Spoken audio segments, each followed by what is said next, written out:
Already video பார்த்துட்டு அடுத்த video பார்க்க வந்திருக்கவங்களுக்கும் எங்கள் சேனலில் வீடியோ பார்க்க வந்தவங்களையும் வெல்கம் பண்ணிக்கிறேன். நான் உங்கள் நண்பன் தியாகசீல். இது எங்களோட channel a cup of story.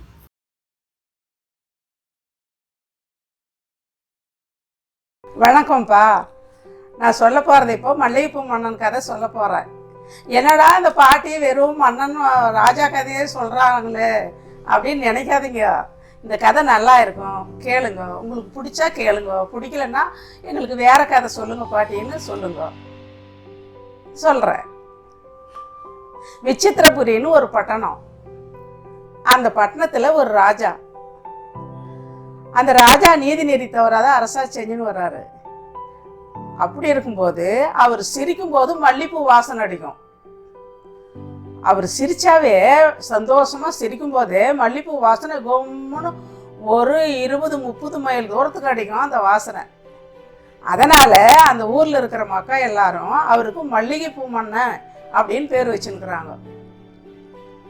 அப்படி இருக்கும்போது இந்த வாசனை அடிக்க சுத்து வட்டாரத்தில் இருக்கிற ஜனமெல்லாம் அது ஒரு அதிசயமா வந்து வந்து பார்த்துட்டு போவாங்க. பார்த்துட்டு அந்த வாசனை சுவாசித்துட்டு போவாங்க. அப்படி இருக்கும்போது ரொம்ப தூரத்தில் ஒரு பட்டணம், மாளவபுரம்ன்ற ஒரு பட்டணம். மன்மத வசீகரன்னு ஒரு ராஜா அந்த பட்டணத்துக்கு. அவர் பெரிய சக்கரவர்த்தி. அவர் என்ன பண்றாரு, இந்த மல்லிகைப்பூ மன்னன் இந்த வாசனை அடிக்கிறது அவருக்கு சமாசாரம் தெரியுது. சிரிச்சா மல்லிகைப்பூ வாசனை அடிக்குது, இதுனா அதிசயமா இருக்குது கேட்கறதுக்கு. அப்படின்னா அந்த ராஜாவை அங்கே வர வச்சு நம்ம அந்த வாசனையை நம்ம சுவாசிக்கணும், பார்க்கணும் அப்படின்னு சொல்லி ஒரு காவலாளி பிடிச்சி அந்த ஊருக்கு விசித்திரபுரிக்க அனுப்பி வைக்கிறாரு. போய் அந்த நாட்டு ராஜாவை நான் கூப்பிட்டதாக கூட்டிட்டு வா அப்படின்னு சொல்லி அனுப்பி வைக்கிறாரு. அப்போ அந்த நாட்டு காவலாளி வந்து இந்த விசித்திரபுரிக்கு வந்து மல்லிகைப்பூ மன்னனை பார்த்து, எங்க அந்த மகாராஜா உங்களை கூட்டிட்டு வர சொன்னாங்க அப்படின்னு சொல்லும்போது, ஒரு பெரிய சக்கரவர்த்தி ஆச்சு, சக்கரவர்த்தி நம்மளை கூட்டிட்டு வர சொல்லி அனுப்பியிருக்கிறாங்க, என்னமோ தெரியல, போய் நம்ம தெரிஞ்சுன்னு வரணும்னு சொல்லி மந்திரி கிட்ட நாட்டை ஒப்படைச்சிட்டு நான் போயிட்டு வரோம் அப்படின்னு சொல்லி அவர் புறப்படுறாரு அந்த அந்த பட்டணத்துக்கு, மாளவபுரத்துக்கு. போயிட்டு ராஜாவை பார்த்து வணக்கம் சொல்கிறாரு. பக்கம் உக்காந்து நாட்டு சமாசாரம் சேமத்தையெல்லாம் கேட்குறாங்க, ஒருத்தருக்கு ஒருத்தர் பேசிக்கிறாங்க.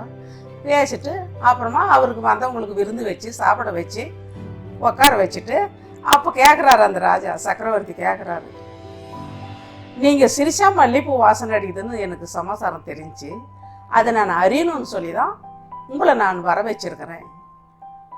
சிரிங்க, நான் அந்த வாசனையை பார்க்கணும், அறியணும், சுவாசிக்கணும், அதனால் நீங்கள் சிரிங்க மகாராஜா அப்படின்னு சொல்லி கேட்குறாரு.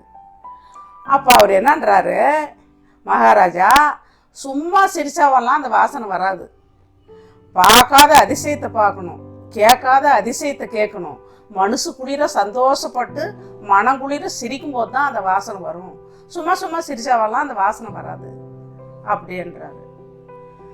இல்லை நீங்கள் சிரிங்களை பார்க்கலாம், சிரிங்களை சிரிச்ச சுகம் இல்லையே, சிரிச்சா அந்த வாசனை வராது. இப்படியே அவரு சொல்ல இவரு சொல்ல ரொம்ப நேரம் வாதம் நடக்குது.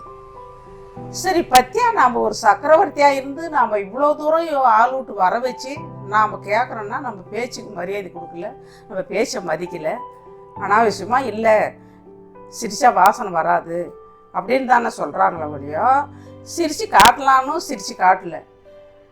இப்படி எடுத்தெறிஞ்சி அனாவசியமாக பேசுகிறாருன்னு சொல்லி இவரை கொண்டு போய் சிறையில் அடைங்க அப்படின்னு ஏடுறாரு.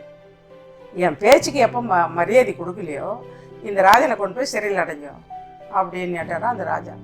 கொண்டு போய் சிறையில் அடைச்சிடுறாங்க. ஆட கடவுளே, நம்மளை சதி செஞ்சு வர வச்சு இந்த மாதிரி சிறையில் அடைச்சிட்டாரு அந்த ராஜா, நம்ம எப்போ நம்மளை விடுதலை செய்ய போகிறோம் அப்படின்னு நம்ம நாடு நகரம் என்ன ஆகுறது அப்படின்னு அந்த ராஜாவுக்கு ஒரே வேதனையாக உக்காந்துக்கிறாரு. இது சிறைசாலைன்னா எதுக்கு ஒரு பாலடைஞ்ச வீடு, அது குடியில்லாத இடிஞ்சு போய் பொத்திலாக கிடக்குது, மேலே கொஞ்சம் போர்வை இருக்குது இல்லாத இடிஞ்சு செவுறு சுற்றி இடிஞ்சு ஒரு பாலடைஞ்ச வீடாக இருக்குது அந்த ஜெயிலுக்கு முன்னால் இருக்கிற வீடு. சரி அந்த நைட்டு சாப்பாடு கொண்டாந்து கொடுக்குறாங்க.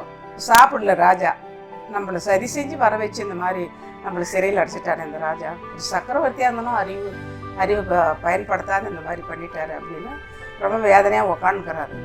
இருட்டு லைட்டெல்லாம் ஆஃப் பண்ணிட்டு உக்காந்துக்கிறாரு, சாப்பாடு சாப்பிடல, இருட்டில் உக்காந்துக்கிறாரு. எதுக்கு பாலடைஞ்ச வீடு அந்த காலத்துலலாம் லைட் எது இருட்டு தானே. அந்த இருள் அடைஞ்ச திண்ணை மேலே வெளியே திண்ணை இருக்குது. அப்போ ஒரு வண்ணா அவன் எந்த தூரத்தில் ரொம்ப தூரத்துலேருந்து கழுதை போயிட்டு இருக்குது. கழுதை எங்கேயும் போயிடுச்சு. அந்த கழுதை ஊர் ஊரா தேடின்னு வராரு அந்த வண்ணா. கிடைக்கல, கழுதை கிடைக்கல. சரி சுற்றி தேடி பார்த்துட்டு வந்து அந்த ஊரில் தங்குறாரு. 4 வீட்டில் 2 வீட்டில் சாப்பாடு வாங்கி சாப்பிட்டு எங்கே படுக்கிறது, இந்த ஊர் காலியாக இருக்குது, யாரும் குடியில்லை அப்படின்னு சொல்லி அந்த திண்ணை மேலே வந்து படுக்கிறாரு. படுத்துன்னு நல்லா தூங்குறாரு. அப்படி இருக்கும்போது ஒரு மணி 12 மணி இருக்கும் நைட்டு. இப்படி தெரியாத சந்திக்கிறவங்க 2 பேரும், ஒரு ஆம்பளையும் ஒரு பொம்பளையும் அந்த வீட்டில் போய் பேசினுக்கிறாங்க. பேசினந்தா அப்போ என்ன பண்ணுறான், நீ ஏன் இவ்வளோ நேரம் வரல, இவ்வளோ நேரத்துக்கு வந்திருக்கன்னு நோங்கி ஒரு குத்துறான் அந்த ஆள் அந்த பொம்பளைய. அந்த வீட்டு உள்ள இருக்கிறவங்க அந்த பொம்பளைய அடிச்சதும் அந்த பொம்பளை அழுறா. அப்புறமா என்னன்றான், சமாதானம் பண்ணி நான் அடிச்சது வலிக்குதா அப்படின்னு கேட்குறான். இல்லையா, நீங்கள் அடிச்சது எனக்கு வலிக்கல, இந்த 7-14 லோகத்தையும் நான் பார்த்த மாதிரி ஆச்சு அப்படின்றான். இந்த வெளியே படுத்து நான் வருவான்னா இவன் என்ன பண்ணுறான், வாரி சுருட்டின்னு அடி ஆயா 7-14 லோகத்தையும் பார்த்தேனே, என் கலவையே கண்டையா அப்படின்னு இந்த வண்ணா. இது இந்த ராஜா பார்க்குறாரு பாரு, இந்த மல்லிகைப்பூ மண்ணை சிரிப்பு வந்துடுது. அவங்க எந்த சந்தோஷத்தில் அவங்க பேசினா இந்த இது தெரியாத இந்த வண்ணா கலவையை கேட்குறானே அப்படின்னு சொல்லி சிரிக்கிறான். மனம் குளிர ஒரு மாதிரி சந்தோஷம் ஆகி சிரிக்கிறான். அப்படி சிரிச்சா அந்த ராத்திரி 1 மணி ராத்திரிக்கு அந்த பட்டணம் பூரா வாசனை கொம்முன்னு அடிக்குது. அப்போ இந்த ராஜா தூங்கிருக்கிற ராஜா மூக்கில் போய் அந்த வாசனை ஏறுது. அப்போ திடுக்குன்னு முழிச்சு பார்த்தா அந்த ஊரே வாசனை, ஊர் அரமனையெல்லாம் வாசனை. திடுக்குன்னு முழிச்சு பார்த்து என்ன மல்லிகைப்பூ வாசனை இப்போ அடிக்குது, நம்ம பொழுதும் கேட்டதுக்கு இந்த ராஜா எனக்கு சிரிப்பு வரல அப்படின்னு சொன்னா. அப்படி இப்போ எந்த அதிசயத்தை பார்த்து சிரிப்பு வந்திருக்கும், பார்க்காத அதிசயம் கேட்காத அதிசயத்தை கேட்டால் தான் சிரிப்பு வரும். அந்த சிரிப்பில் தான் அந்த வாசனையும் வரும்னு சொன்னா. அப்படி இந்த நடுராத்திரி நேரத்தில் இந்த வாசனை வருது, நீ என்ன அதிசயத்தை பார்த்துனுக்குவாரு. உடனே போய் ஒரு காவலாளி விட்டு அந்த ராஜா போயிட்டு அப்படின்னா அவ்வளோ நேரத்துக்கு ராத்திரி 1 மணி ராத்திரிக்கு கொண்டாந்து நிறுத்தினாங்க. அப்போது நான் பொழுதெல்லாம் கேட்டதுக்கு பார்க்காத அதிசயம் கேட்காத அதிசயத்தை கேட்டால் தான் சிரிப்பு வருதுன்னு சொல்லி, இந்த ராத்திரி 1 மணி ராத்திரியில் நீ என்ன அதிசயத்தை பார்த்து சிரிச்ச, நீ சிரிச்சியானா? ஆமாம் சிரிச்சாங்க. என்ன அதிசயத்தை பார்த்து சிரிச்ச? அப்போ அந்த ராஜா என்ன பண்ணுறாரு, கண்ணால் கண்டாலும் மண்ணால் மறைக்கணும்னு சொல்லி அவங்க செஞ்சு தப்பு நாம் சொல்லி அந்த பாவத்தை நாம் ஏற்றுக்கிறதா அப்படின்னு சொல்லி என்ன பண்ணுறாரு, ஏதோ நினச்சின்னு சிரிச்சேன் அப்படின்றாரு. இல்லை கிடையாது, சிரிச்சு நினச்சின்னு சிரிக்கல, நீ ஏதோ அதிசயத்தை பார்த்து தான் சிரிச்சிருக்க. உண்மையை சொல்கிறியா இல்லை உனக்கு சிரசேதம், உன்னை சிரசேதம் செய்யவான்னு கேட்குறாரு. அடடா நாமளை வந்து இந்த மாதிரி இந்த அதிசயத்தை பார்த்து நாம் சிரிச்சு இது உண்மையை சொல்ல நான் சிரசேதம் செய்கிறேன்னு சொல்கிறாரு அப்படின்னு சொல்லிடுறாரு. நான் சிறையில் இருந்த எதிர் வீட்டில் ஒரு பாலடைஞ்ச வீட்டில் இந்த மாதிரி அதிசயம் நடந்துச்சு, அதை பார்த்து தான் நான் காதில் கேட்டு சிரித்தேன். உடனே காவலாளி விடுறான், இவன் சொன்னது உண்மையாக பொய்யா போய் பாரு, அந்த வண்ணா இருக்கிறானா வீட்டில் 2 பேர் இருக்கிறாங்களா பார்த்து போயிட்டுன்னு வாங்க. உடனே அந்த வண்ணானையும் பிடிச்சி இழுத்துன்னு வராங்க, அந்த வீட்டுக்குள்ள இருக்கிறவங்களையும் பிடிச்சி இழுத்துன்னு வராங்க. 2 பேரும் எடுத்துன்னு வந்தால் அந்த ராஜா பஞ்சாயத்து ஆகும். எந்த ராஜா, இந்த பெரிய சக்கரவர்த்தி பொண்டாட்டி அந்த பொம்பளை. அப்போ பார்த்துட்டு இவனால தானே இவன் செஞ்ச தப்பு நம்மளுக்கு தெரிஞ்சு, இவர் மல்லிகைப்பூமான சிரிக்கலைன்னா நாம் கேட்கலன்னா இந்த தப்பு நம்மளுக்கு தெரிஞ்சிருக்காது, இவர் சொன்னதுனால தான் நம்மளுக்கு தெரிஞ்சு, இவரால் தான் இந்த தப்பு நம்மளுக்கு தெரிஞ்சிச்சு அப்படின்னு சொல்லி அவங்கள 2 பேரையும் தூக்கு துருவு செஞ்சிடுறாங்க, அந்த பொம்பளையும் அந்த ஆளையும்.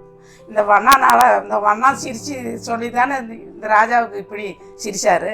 அவனுக்கு வேணுமான பொண்ணும் பொருளும் கொடுத்து வண்ணானுக்கு அனுப்பி வச்சுட்டு இந்த ராஜாவுக்கும் பொண்ணும் பொருளும் நிறைய கொடுத்து அனுப்பி வைக்கணும். சார் செஞ்சு தப்புன்னு நினச்சிக்காதே, என்னை மன்னிச்சிடு, நீ வந்து எனக்கு பெரிய ஒரு இதே எனக்கு நான் கண்டுபிடிச்ச மாதிரி ஆச்சு, ஒரு திருட்டை, என்னை மன்னிச்சிரு அப்படின்னு சொல்லி அவர்கிட்ட மன்னிப்பு கேட்டு இவருக்கு வேணுமான பொண்ணும் பொருளும் கொடுத்து அனுப்புகிறாரு.